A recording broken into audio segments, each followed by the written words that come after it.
And for a long time in hip-hop, there was not a critical mass of white people. So if you were a white hip-hop head, you were going to be the only one in the room. Or maybe there was one other, and then you start ice grilling them. Yo, man, I'm supposed to be the cool white boy at this party. What you doing here?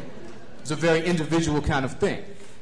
And if you were a white hip-hopper, you were made to be aware of whiteness. You had to be aware of your own physicality, your own race, your own privilege. You had to think about the ways historically that black culture has been co-opted by white people.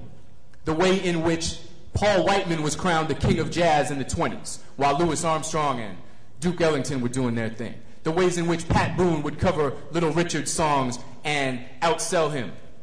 The way that Elvis came along and took Big Mama Thornton's blues, put a little hip swivel in it, and all of a sudden he's the king of rock and roll. You had to deal with all of that because there were not that many white people in hip-hop, and those who were there were made to be aware of it. You would walk into a hip-hop party and somebody would be like, what are you doing here? And that's a good question. Made you think. Now that has changed. That has changed significantly, totally, in the last 15 to 20 years. We've gone from a situation where hip-hop is a site where whiteness is put on the table, made to be recognized. White folks have to think about it, to a time when white people in hip-hop are some of the most complacent white people around.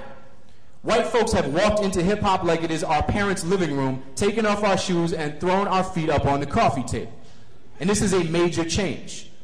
And there is a lot to it. It's difficult to unpack. I'm not going to try to do it all right now. But I will say this. A lot of it has to do with an attempt to escape from our own privilege. Whether we act like it or not, a lot of white folks walk around with an understanding that this economic and institutional privilege we have is ill-gained. We didn't do anything to deserve it. It's hurting everyone else, and it's hurting us. I mean, that's the basis, actually, of Brown versus the Board of Education, which undoes segregation in the schools. It is the notion that separate but equal is not beneficial to anyone, white or black. So there's a psychic burden associated with privilege, just like the lack of it. And a lot of white folks want to escape this. We want to walk away from responsibility for that privilege. And what we've decided, we've created this equation where the opposite of white privilege is blackness. Now that equation does not balance. The opposite of white privilege is dismantling white privilege. But a lot of us choose to hide in hip-hop.